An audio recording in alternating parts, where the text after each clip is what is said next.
Hey yo, this SV Twiz the Hood blogger, man. Y'all already know how I carry it. Shout out to everybody that been rocking with the content, bro. I appreciate y'all, man, 1000%. But before I continue, man, I just got to give a few shout outs real quick, man. Shout out to Kareem Devo. Shout out to Rezi on top. Shout out to Kareem B. Shout out to Stacy Brown. Really appreciate the donations, man. Really appreciate it. You know, whatever gets sent will definitely be funneled back into the channel. And once we get up to 15,000 subs, you know, I'm going to do live cash giveaways, man. We're going to run the live cash giveaway. So I definitely appreciate y'all, you know what I'm saying, for the donations. If anyone else wants to donate to the channel, just cash at me, you know what I'm saying, $SV Twiz. But to get into the video though, today, man, I'm going to speak on Ameen Hurst. It's been a lot of, you know, media and publicity behind this case with him only being 16 years old and being charged with the murders that he was charged with. And not only that, he escaped from PIC, bro.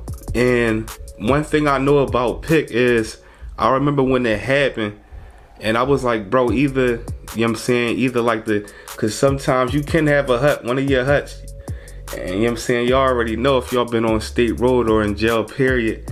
Sometimes certain huts, you know what I'm saying, be so knocked off, you can get the joint open yourself, especially over the House of Corrections, bro. I remember, you know, being over the creek and being able to pop my hut and stuff like that.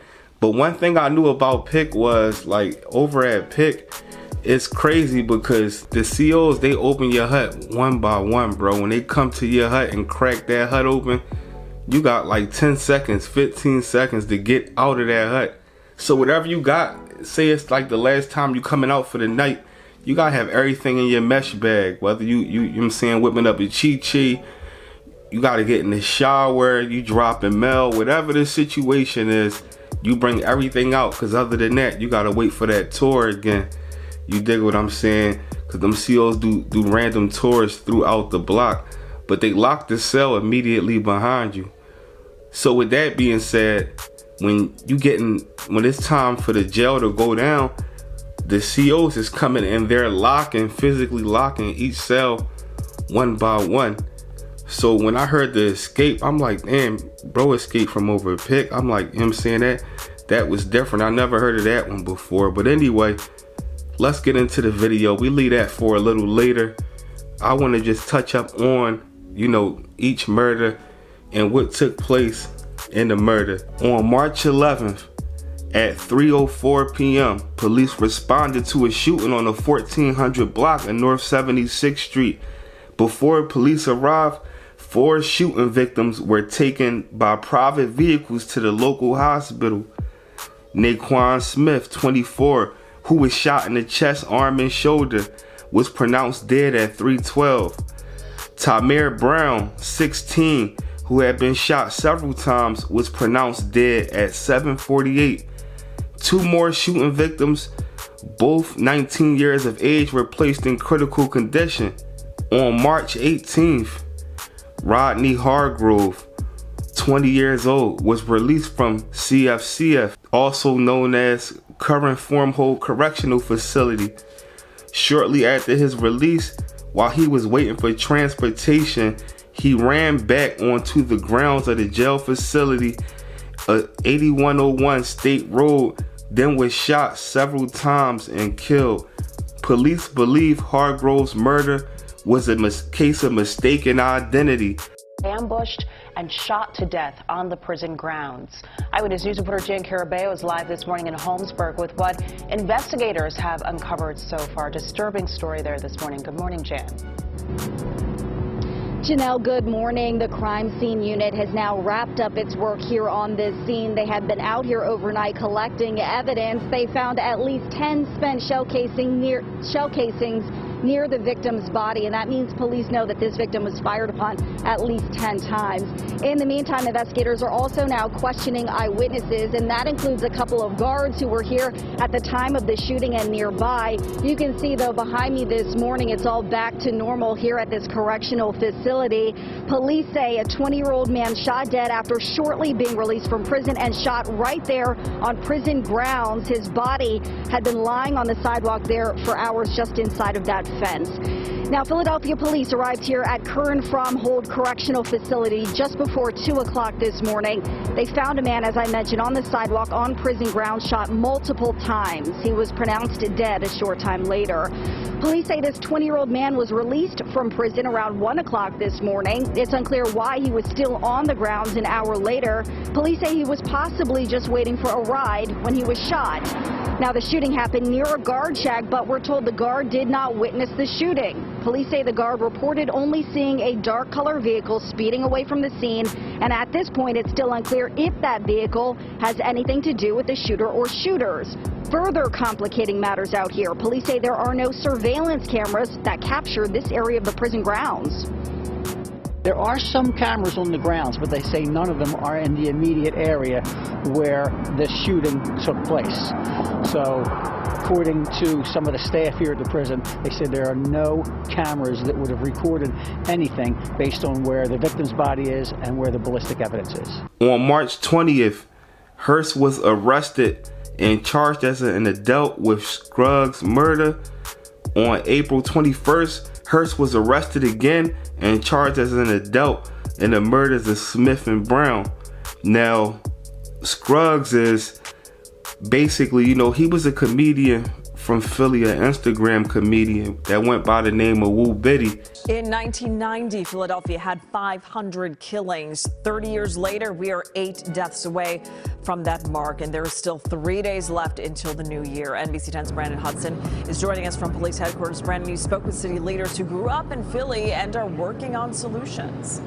Yeah, Jacqueline and Jim, we spoke with City Council President Darrell Clark. He says he remembers the days of the gang wars and the drug wars, and now these social media fuel beefs. He says the one thing that all of these have in common is a sense of hopelessness.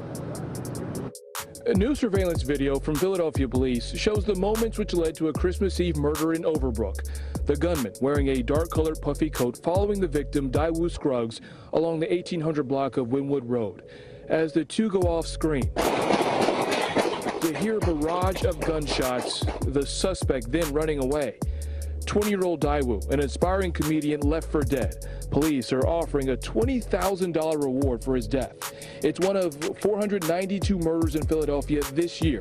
Now, it was footage out there of him, pretty much like trolling the area where Ameen Hurst is from. Because remind you, this is all during the upcoming, the drill wave and everything.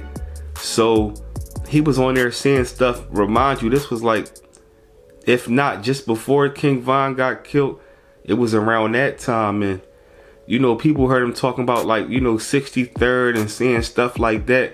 But some people, especially from Chicago and other areas, they thought that he was just mocking what was going on in Chicago.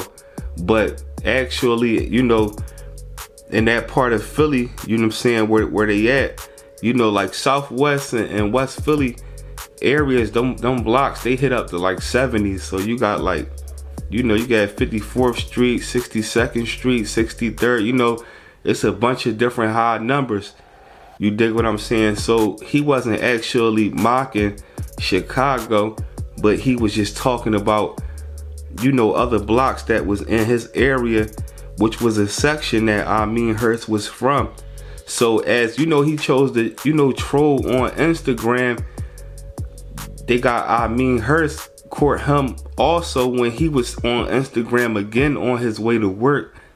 And Ameen Hurst had ran down on him and, chased them and, was shooting at him broad daylight, which is, all video footage that they have out there. I'm not just shooting from the hip. I might put a clip of it up, but certain things on YouTube, they affect the channel if you put too much, graphic content on these Johns. So basically, you know, after he got his life taken and everything, it was a lot going on in the city. This is at the time where, you know, the city murders, they was like getting real crazy. I mean, Philly always been crazy, but, you know, it just spiked up a lot, you know, around like, you know, 2019 and stuff. The murders spiked up a lot. So as it says in the, you know, the rest of this ad, it says, finally, Wednesday morning, Hurst was charged in Hargrove's death. Hurst was charged as an adult and remained jailed without bail as of Thursday morning. So what basically happened was, you know, Ameen Hurst had got locked up. When he got locked up, he didn't get arrested for every murder. You know, he got arrested for the one shooting. And then when they got him for that, that's when all the other charges, they start pinning everything on him. So as he's sitting, you know, a lot of people was talking about him, you know, talking about like, you know, how can somebody that's 16 years old, you know, catch so much wreck? And every time, you know, they show like clips of him or videos, he don't never show no sign of emotion. Like he was never like broken down from it, never, you know, scared, never. I don't even think he ever even tried to flee the police.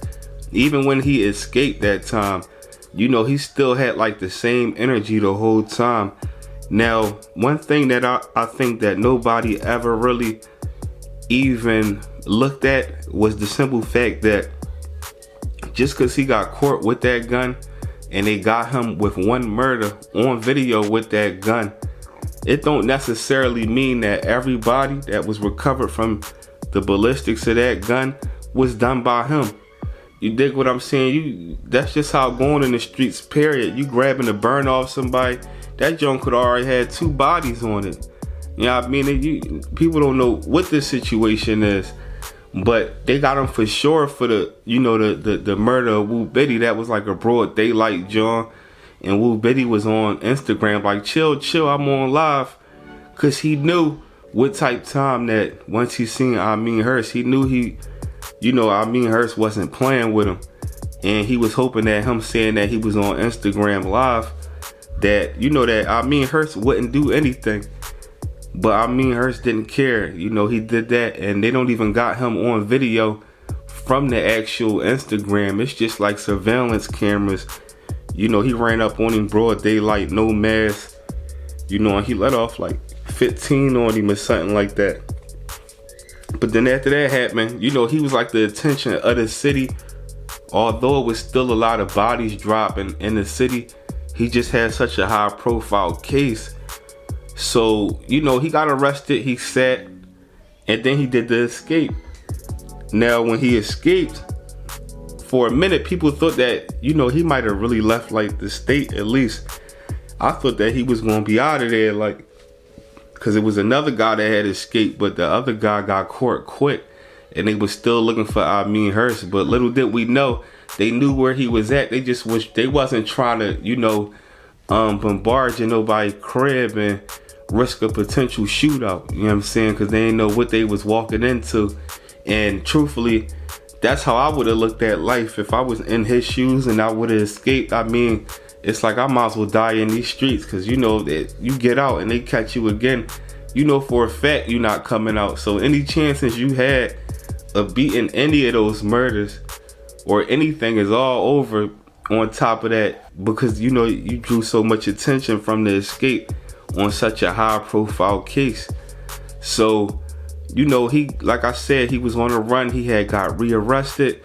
And you know, it was just crazy, bro. So he's down again, and I can pretty much guarantee he gonna be in his whole bed, like his whole time of fighting this case.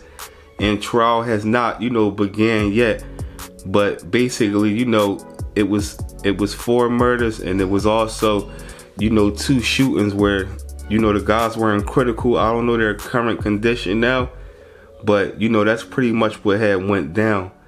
But this SV Twist, the hood blogger, y'all know how I carry it, man. Drop a comment. Like I said, bro, I don't care if it's 100 emoji, do that. You know what I'm saying? Show some love. Because when I do this giveaway, man, I'm looking for for the guys that I know that be in these comments that be showing love.